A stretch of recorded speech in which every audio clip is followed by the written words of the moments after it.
there is a control panel where you should be able to drop down the chat bar. It's a little triangle there where you can drop down and view all of the chats that are coming in from the meeting. You can also pop that out. You can see the little arrow and square off to the right. You can make that a standalone window if you prefer to have it prominent during the session today. So if you have any other questions, please chat them in and we'll help you out as we go along during the call today.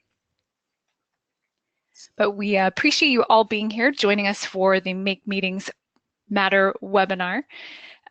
We are looking forward to sharing our content with you today, and we're going to start right off with our learning outcomes.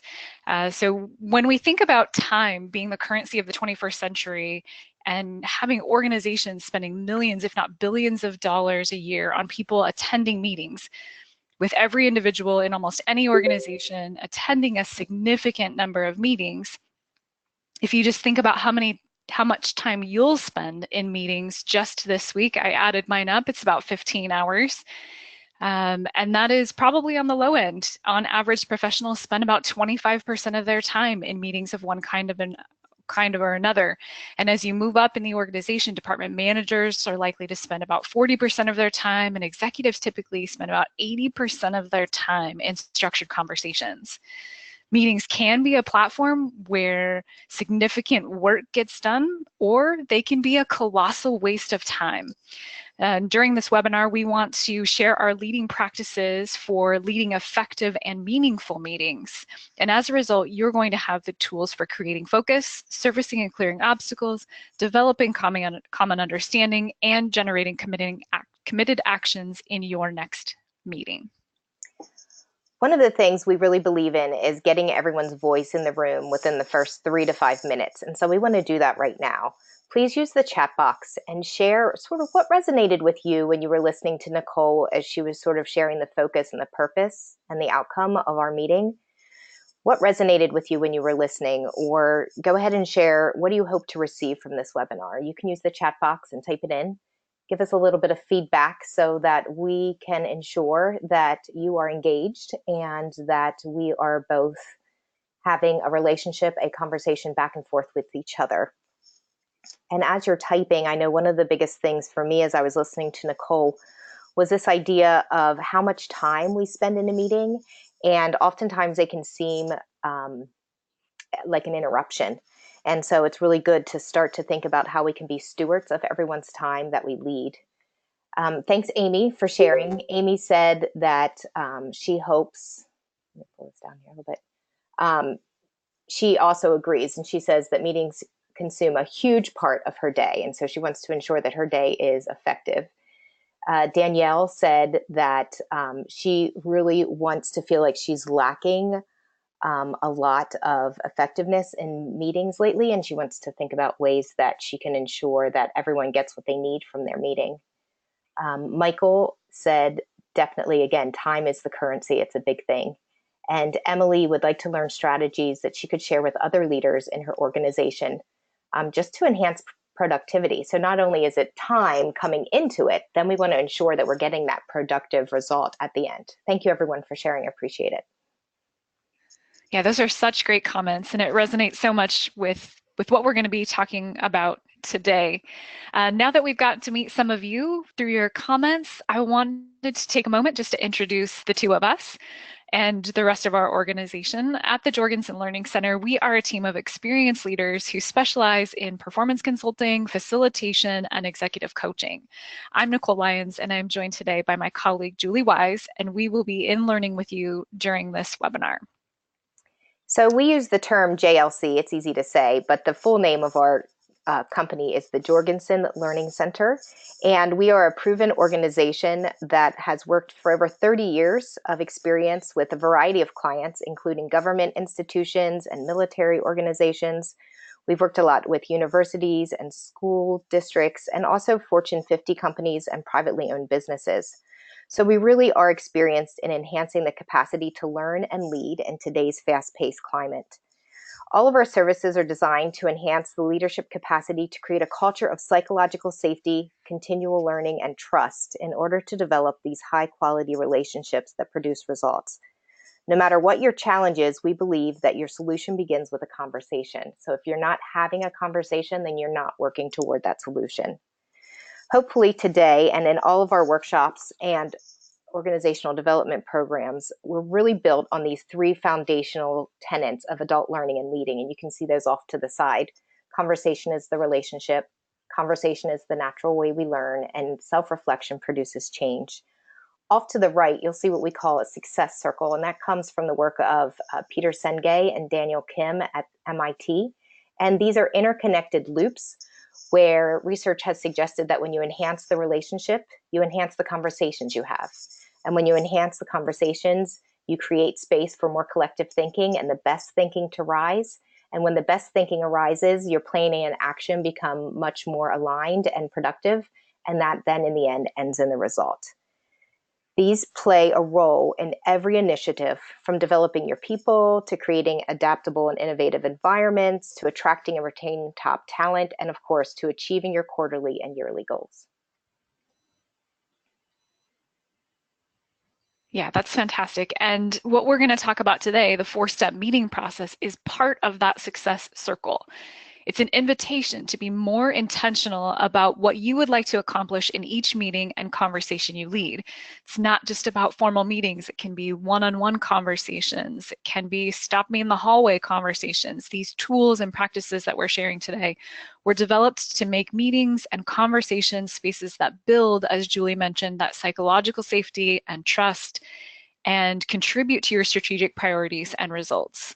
We will be modeling these 4 steps and practices within this webinar, and throughout it, you'll notice as we go along, you're going to see how these steps work to enhance your ability to create the space that you need to create for learning and personal change. As we said earlier, one of our tenets is self-reflection produces personal change. So let's close the loop here on the 4-step meeting process that Nicole just shared, and pause and reflect for a minute. Think about the last time you attended a meeting that lacked focus. What were the impacts? So go ahead and type in, what were the impacts that you experience when you're attending a meeting that lacks focus? Frustration is one of them. I know another idea is dissemination of inaccurate information. When there are so many different things talking, people are talking and things going on, when they leave, people really aren't sure what to share. Definitely disengaged. They feel frustrated that there was a waste of time. There's a feeling of overwhelm. Just yesterday, someone lost 2 hours of productive time. It was very frustrating. You may end up becoming checked out and maybe missing actual content because it's maybe not relevant to what you're talking about. Thank you for sharing. So yes, those are. Yep. Go ahead, Julie. You can see how really taking a minute to sort of pause and reflect can really help you be self-aware of, is your mind wandering? Are you checking out? Are you frustrated? Or are you really engaged in sharing your best thinking? Go ahead, Nicole. Yeah, I love all of those examples. They bring it really to the forefront of the challenges that we face as we work. Those meetings can be, like I said, a colossal waste of time, or they can be productive time where you get your work done.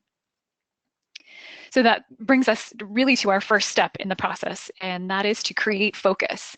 And one way to create focus is to clarify the intention of the meeting or the agenda item within the meeting.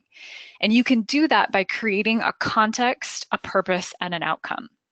The context is asking you to define why the meeting or conversation is being conducted in the first place.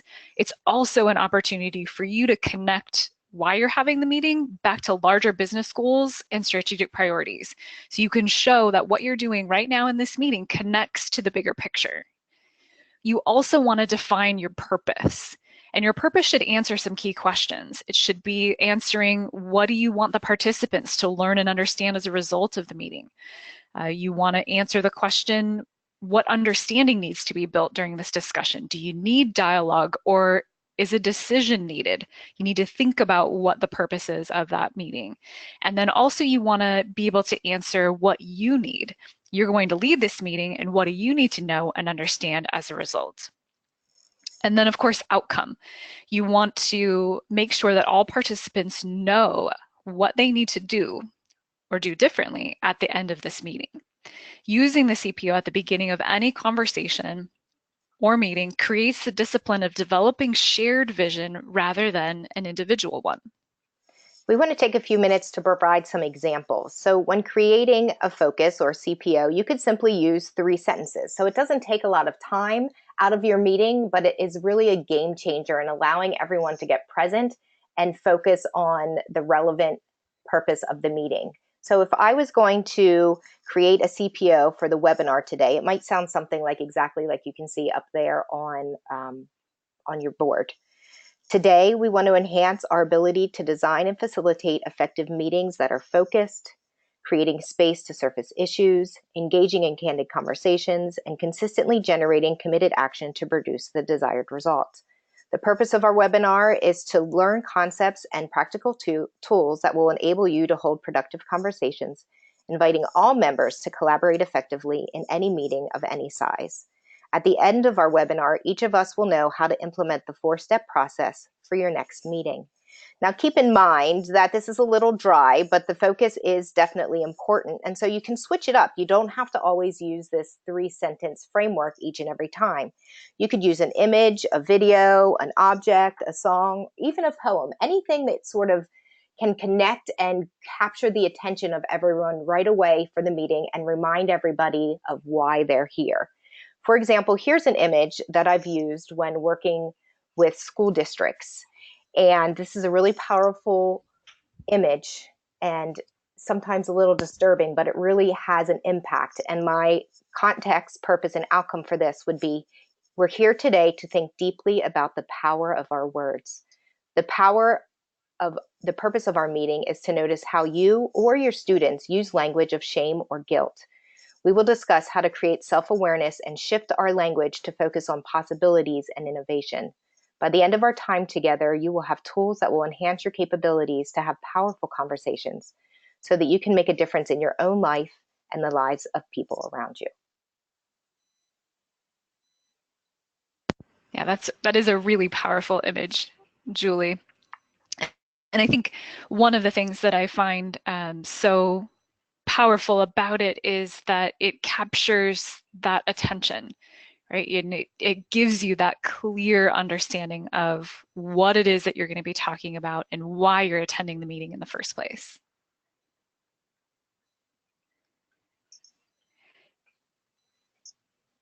One of the things that we'd love for you to do is to just share what you're noticing and thinking right now based on what Julie shared about how powerful the CPO can be about creating your own context, purpose, and outcome. What are some of the things that you're responding to, thinking, or feeling about creating something like this, the CPO, or other ways to create focus in your next meeting?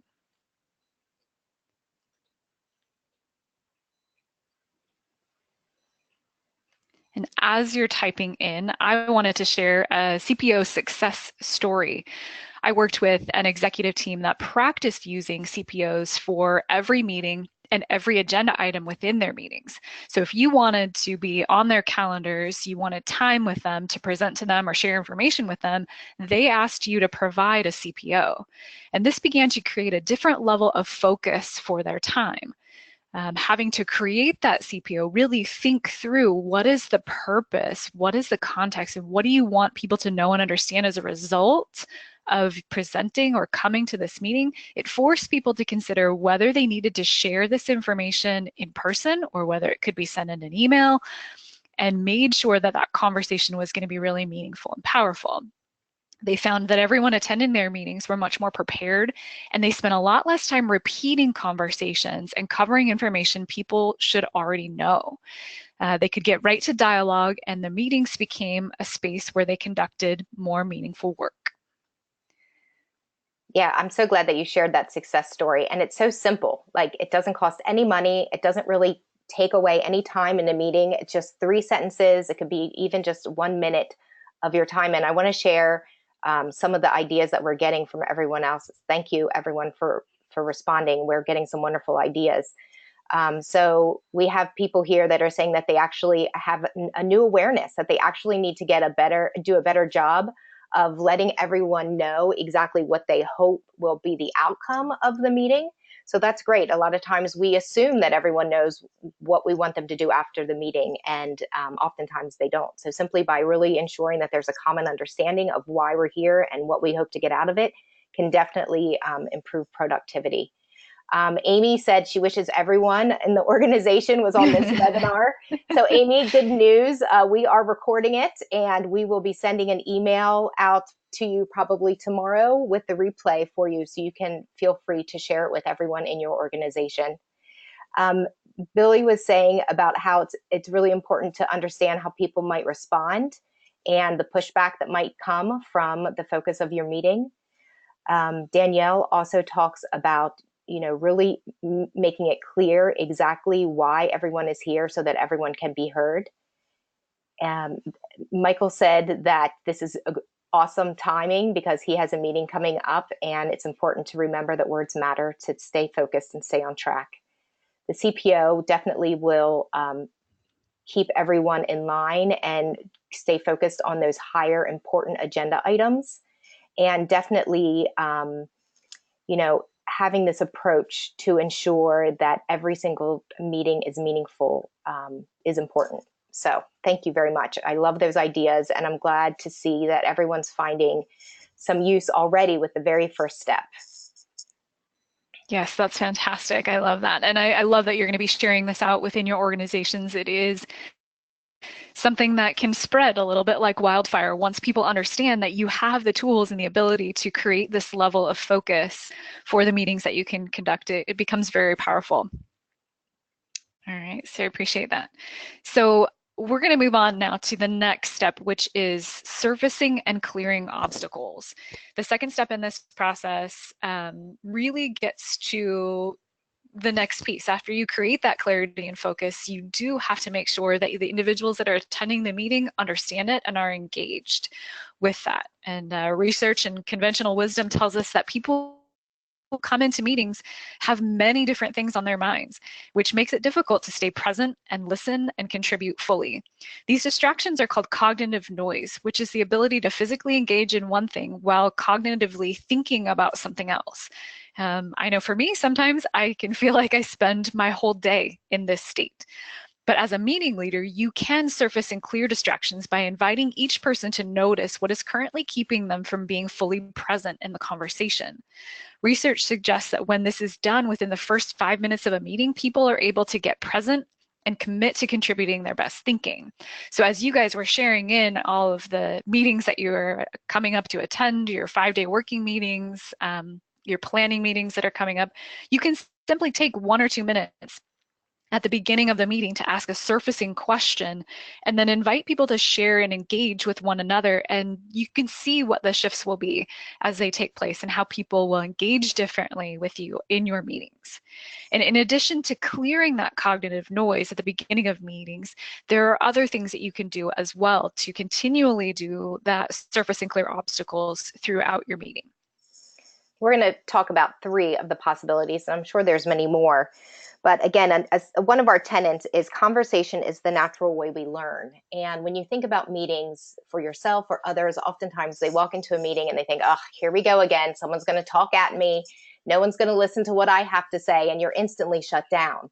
But when you invite people through provocations, open-ended questions, that allows them to activate what they're thinking in their mind and to share it, people instantly get engaged, they get excited, and they feel valued.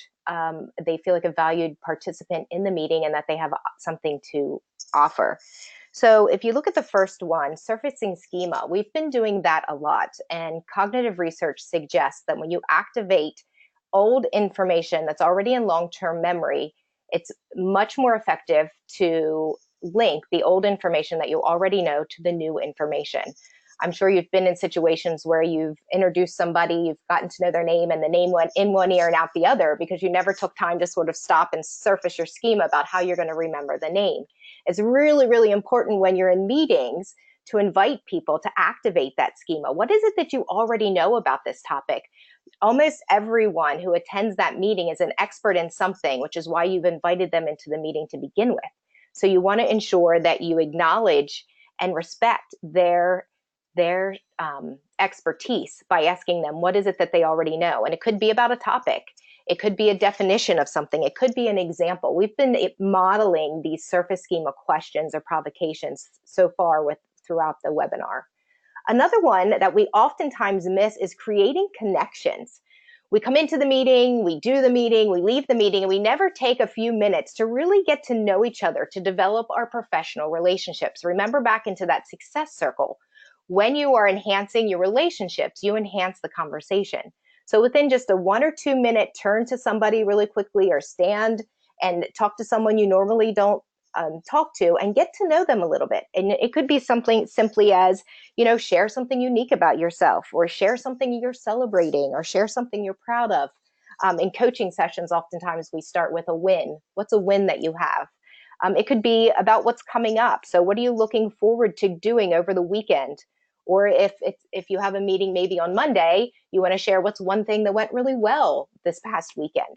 Even just a little comment like that. And you don't have to have each person share it out individually. A lot of these surface and clear obstacles are just a quick turn and talk to a neighbor, or write it down. And then you can even just call on 1 or 2 people to share. You don't have to spend time having everybody share. This is just an opportunity to sort of get that brain active, get it engaged, and get you present into the meeting. And that last one is establish empathy. Again, we really want to acknowledge and respond respectfully to what everybody has on their plate. So by just simply pausing and maybe asking everybody, what are your concerns right now, with the upcoming changes, or what's on your mind when you're thinking about the upcoming whatever you're doing, or if there's something that you're struggling with, can you take a minute and think about everything that's on your plate? What are you struggling with right now? Share that with someone just to let them know, and so that you can then be sure to sort of put that off to the side and really focus in on our meeting. So those are a few things that you could do using these 3 provocations throughout your meeting, so that you have an opportunity to continue to surface and clear obstacles through reflection and inquiry. Yeah, those are great tips, Julie. Thank you. And we had one come in also in the chat. Frederick shared that these tips work virtually as well. You can break folks off from the meeting and have them join virtual pods to share out, and then return back to the main meeting. That can get complex when most of our meetings these days are held virtually. So you have opportunities to have people break off, share a little chat, and then come back to the main meeting with the larger conversation. So the tools can be used virtually. They can be used in big, large group meetings. They can be used one-on-one. These tools are very flexible and adaptable to meet the environment where you're trying to create meetings that matter. So Julie mentioned these are, just a few of the tools, and we wanted to give you an opportunity to experience or practice what that might feel like to surface and clear obstacles in meetings. And this question here, we're going to ask you to answer honestly. This is safe space. What is distracting you and keeping you from fully engaging in this call right now? So type that in. As I said, safe space, we're not going to judge all the things. We all have things on our minds that keep us distracted from every meeting that we attend. I can share, Nicole, that one of the things that's distracting me is right at 1 o'clock, I have another phone call. So I am, that's a little bit back of my mind, watching the time to ensure that I end the webinar and get on the phone call so that I'm not late. So that's distracting me. Yes, for sure. And Billy shared IMs popping up.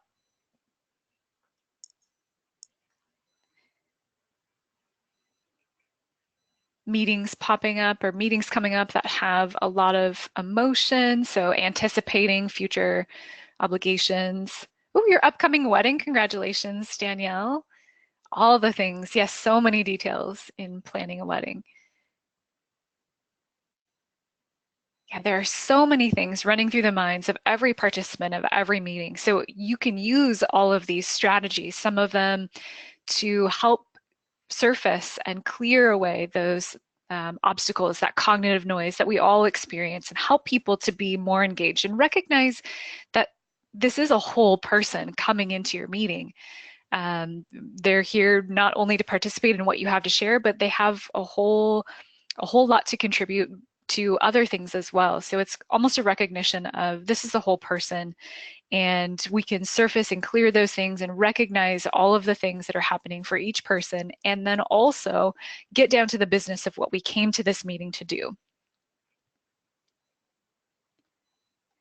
Our next step is creating common understanding.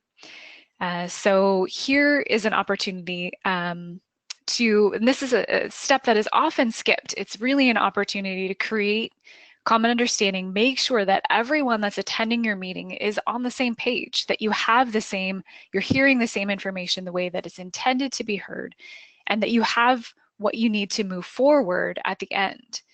And in an effort to get through long agendas, PowerPoints, presentations, many people skip the step of creating common understanding. People might assume that it's going to take a lot of time to engage people in the discussion. Some people might feel uncomfortable engaging with their audience in too much dialogue. They have a PowerPoint, they have information they're going to share, and they're going to run through it no matter what. And maybe at the end they might ask, do you have any questions? And we'll talk about how that's not effective here in just a moment. But I want to share with you an illustrative example of why it's so important to create common understanding. So Thanks. here's an image. Yep, here's an image. So in the chat box, all we want you to do is type in, what do you see? What are you noticing?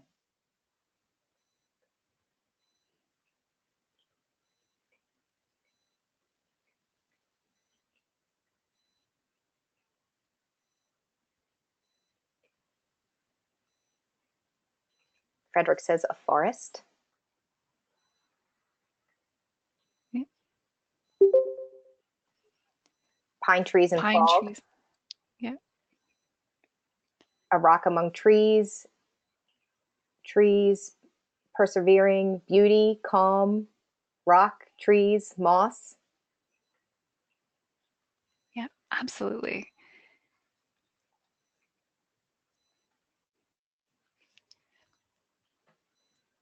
So I'll give you a second there. Now, what do you see?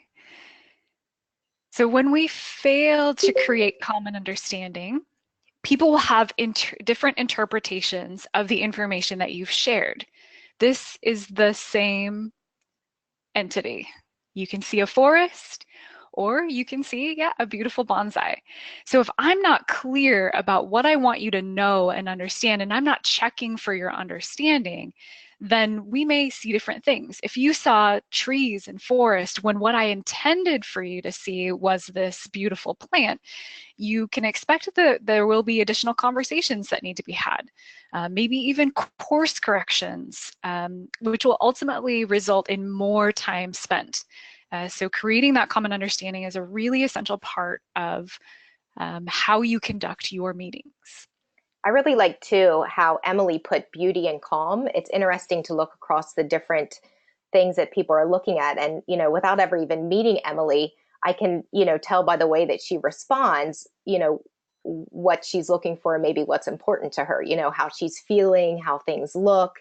And, if my meetings aren't peaceful and calm, that might really impact Emily's ability to engage in the meeting. So it's important to really, develop a common understanding, and so that you can get to know your participants as well.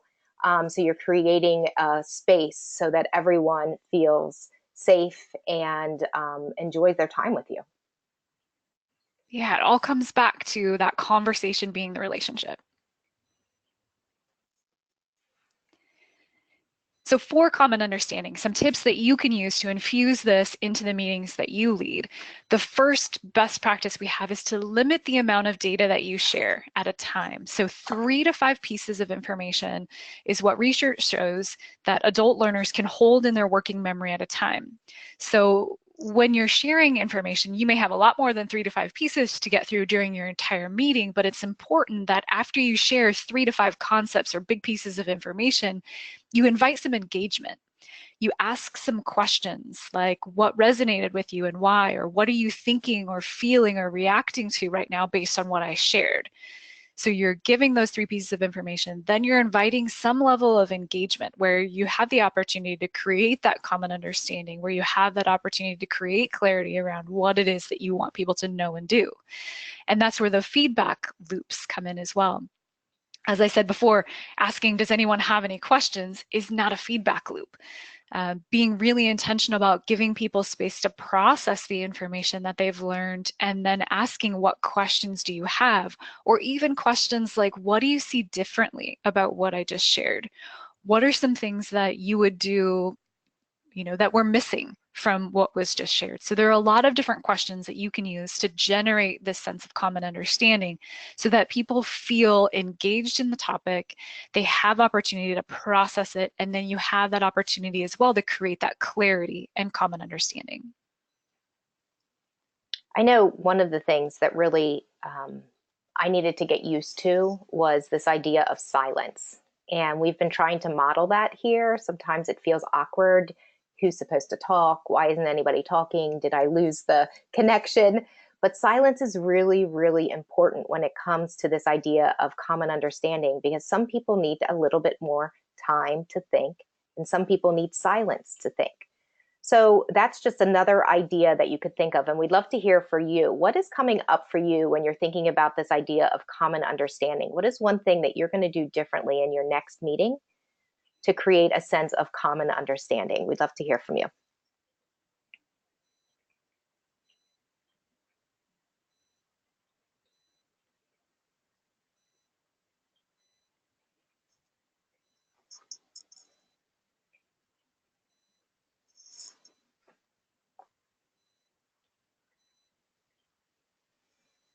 I know one of the things for me, when I am planning my meeting, is I put little marks in my agenda where I will invite people to pause and reflect and think about what's important for them, what's been coming up for them, so that we can develop a common understanding, so that when I'm in the meeting, I don't forget to offer those pauses and develop a common understanding. We have a couple other wonderful ideas. Um, Frederick says check-ins to check in on their understanding. Amy says build time into the agenda for reflection. Michael shares slowing down and creating space for this. It's really important. Billy says just really be more intentional about setting up those feedback loops with the questions. And you can even prepare those questions beforehand. And then sometimes they're actually a question in your meeting comes up better than the ones that you planned for. Emily says, ask participants to reiterate what they heard and provide clarification as needed. And Billy definitely closed it out with this importance of really being comfortable with silence. Thank you for everybody. Those are great ideas. Absolutely. And that brings us to our fourth and final step in our meeting process, and that is to create committed actions. And this is where you'll begin to see all of the other steps in the process come together, and where your intent for the meeting will begin to translate into change and results. So in order to create and generate committed actions, it requires commitment. Just like everything else in this process, it's about being intentional. And when you build in opportunities to create committed actions at the end of every meeting, you are going to see that shift and change in results. You can start with personal reflection. So giving people, as many of you said in the comments, giving people the space to personally reflect on what it is that they will do differently as a result of the information that you're sharing or the ask that you're delivering during that meeting. You want to be able to give people an opportunity to share out loud what they're going to do by when. Giving space in the meeting to state what it is that they want to change, whether that's with a paired conversation, just tell the person next to you what you intend to do as a result of this meeting. That can be a really quick way to do it, or whether you have each person share out loud at the end of the meeting what their intentions are and what their committed actions are at the end of every meeting. You want to build it in, make that part of the meeting process. And you also want to capture those, because that is going to change the expectations of your meetings, because people will know at the beginning of the next meeting, you're going to follow up and ask about progress on those committed actions. And that's part of that implement and change piece. This has to become a process. If you have people state what they intend to do, but you never follow up, no one will keep commitment to those actions. So you want to practice coming back to those committed actions, asking for updates in your next meeting. So we want to show you some examples of what this process looks like altogether. So when we look at the 4-step meeting process, including all the steps, I want to share with you an example of using this for a standing team meeting. So if you conduct regular team meetings, which I know a lot of us probably do that are on this call, you can create a CPO for that meeting. So one that is consistent for that standing meeting that you don't have to change every single week when you have your standing meeting. But it gives you an opportunity to really determine what the purpose is of this weekly meeting, what it is that you want the outcomes to be at the end of that meeting, and then you can ask for the CPO for every agenda item. So if you have different individuals bringing agenda items to that meeting, you can ask them to then provide a CPO. And then you have your overall meeting agenda, and then you have specific CPOs for each agenda item. You also want to think about how you're going to get the voices in the room within the first 3 minutes, so be intentional about that. About that for that standing meeting. What are the ways that you're going to get people's voices in the room, clear that cognitive noise, so that they can be fully engaged in the meeting? As you are intentional about that, surfacing, clearing obstacles, you want to use inquiry at different points in your meeting. Build that into the agenda automatically so you don't have to think about it every single time. Have it already as part of the agenda that you create. Then creating common understanding. Be sure that as you're building that weekly team meeting agenda that you have space to share about 3 to 5 pieces of information, and then follow up with ways to clarify understanding and surface any questions that exist. And then, of course, as we just talked about, you want to generate those committed actions. So provide space, build it right into that agenda to have people share their committed actions and have a place where you capture it in your notes to move forward. So that is one example, and Julie is going to share another example with us of how you might implement all these 4 steps in a regular meeting you have. So keep in mind that the definition of meeting, again, Nicole shared this earlier, could just simply be a one-on-one conversation. It could be a casual up to a formal conversation, but it could also happen virtually, like we talked about, face-to-face. And don't forget about our emails. Our emails are actually a meeting that takes place virtually. And when I go into companies, this is one of the first things that really resonates with everyone, is building a process about how to respond and send emails. One of the things we notice is that sometimes the emails are too long and they go on and on and on and on, and people stop reading after the 3rd sentence. Sometimes the emails are too short and don't provide enough information for exactly what's happening.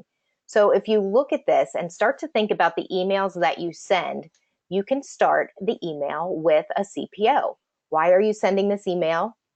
What do you want them to know from this email? And then what do you need them to do, and by when? Date and time. This is one of the biggest things that I still struggle with, is that I ask someone to do something and I don't specify when I need them to have it done. Then they don't get it done in time, and then I'm left disappointed or frustrated. But it really was on me and my inability to communicate when exactly I needed to get it done.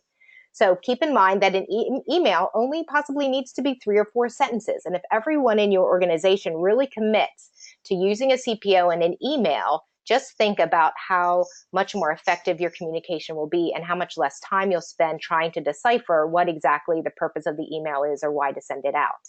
So that's the first part of the email, is sending it. The second part of the email is generating this committed action. Start to be thinking about the possibility of holding conversations about what's expected when an email is sent out and how soon you want the people to respond. So this is sort of an unexpressed expectation that is oftentimes never discussed. So upon receiving an email, we suggest that the person closes the loop within 24 hours. So you send it today at noon. So then by tomorrow at noon, you will have responded back to me with several possible ideas. Maybe it's just simply, I received your email. At least I know that you got it. Sometimes we send emails, we think people get it, and they end up in junk mail or on another page, and they never get a chance to see it. So just even that would be a game changer in our communication, is I received your email. The next step would be I received your email and I understand what I need to do, and I know what to do and how to do it in order to complete this task. There I'm surfacing and clearing obstacles. Or maybe I received your email and I don't understand what I need to know and be able to do from this email. Can you clarify? So again, we're surfacing and clearing obstacles within the email. The next step is developing this common understanding. So I've received your email. I understand what you want me to do, and I'll be able to finish it by this date and this time.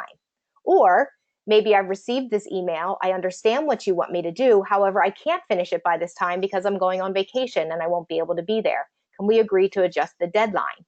So again, notice how this 4-step meeting process is enhancing our ability to communicate in a meeting through emails.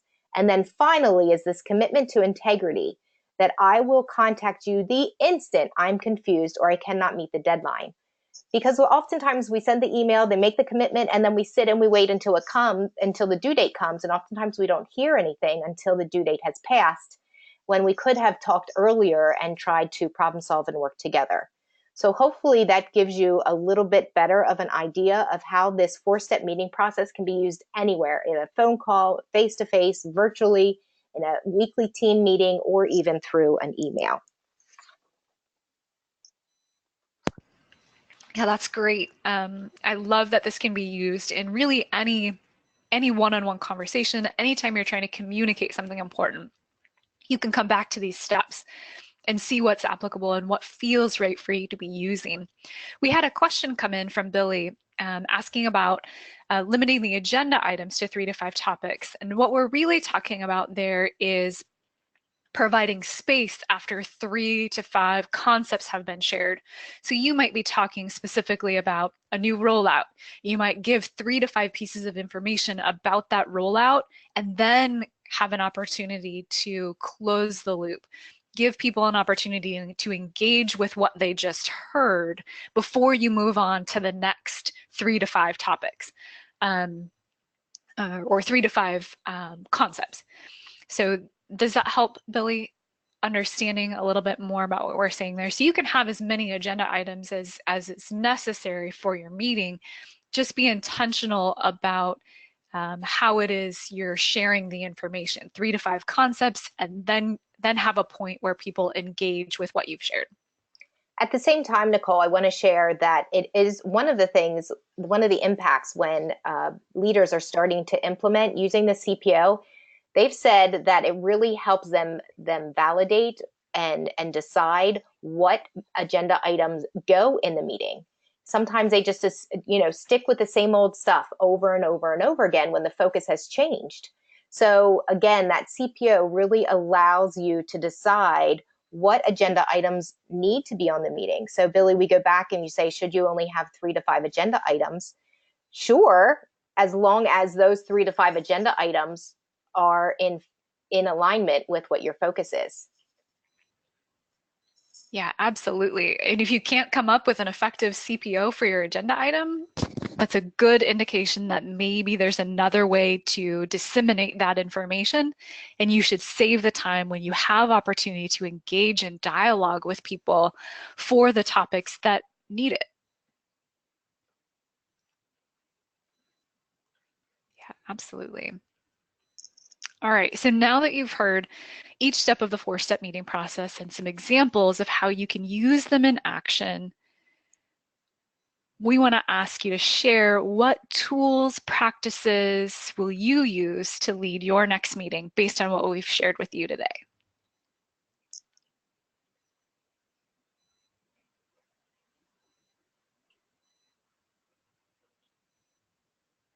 Frederick says he'll use the CPO.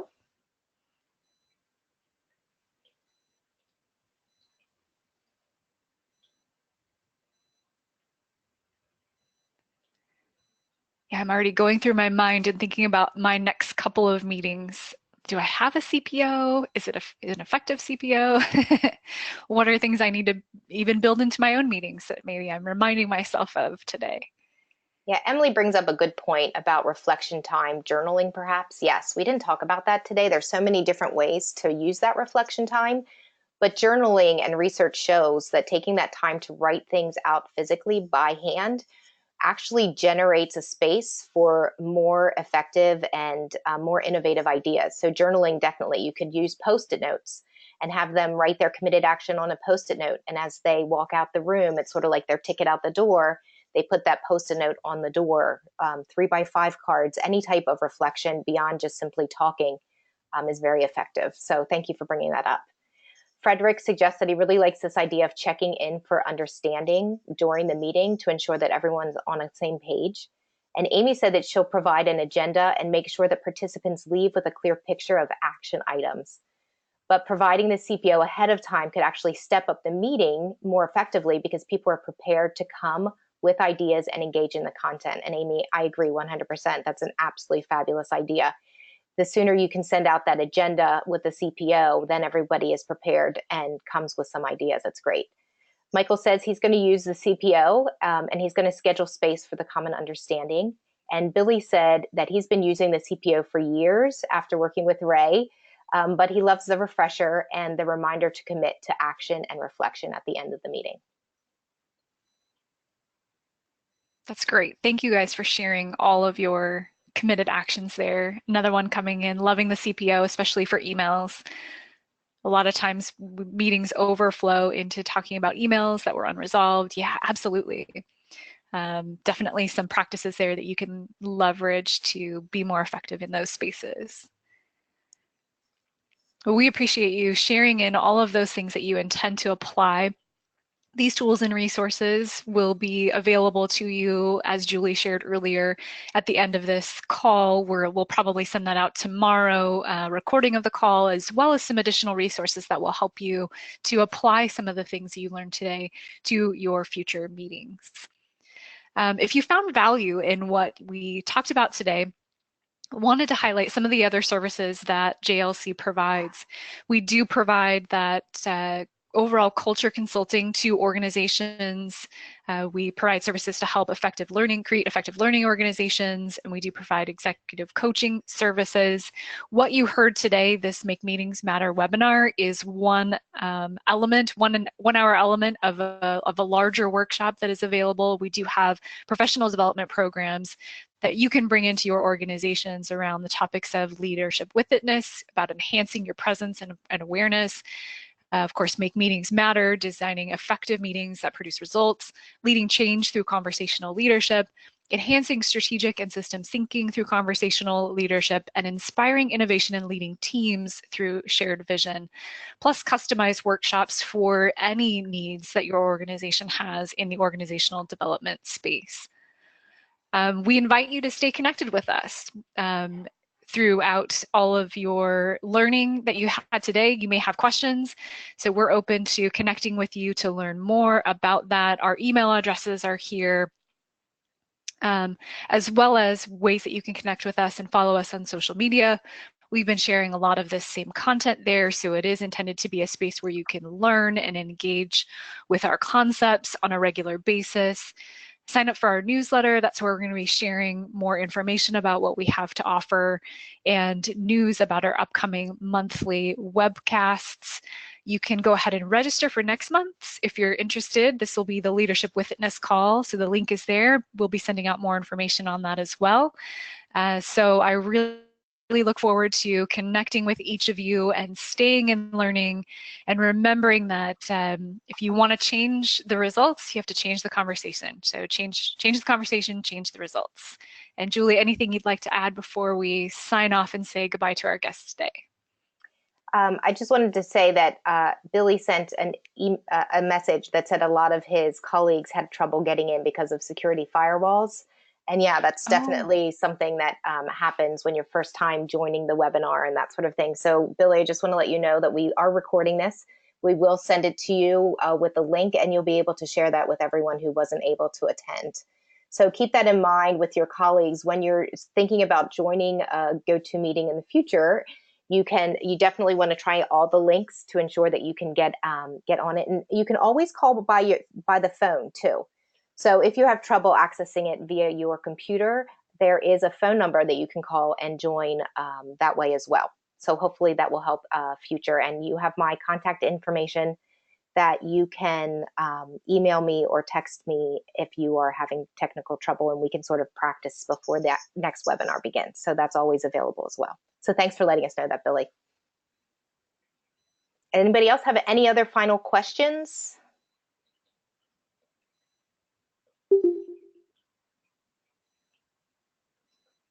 Okay, we'll be sure to tell Ray and Colleen that Billy and Susan said hello. Thank you for attending. We really appreciate your time and your willingness to engage with us. We've learned a lot, and we look forward to seeing you at the next Leadership with Witness.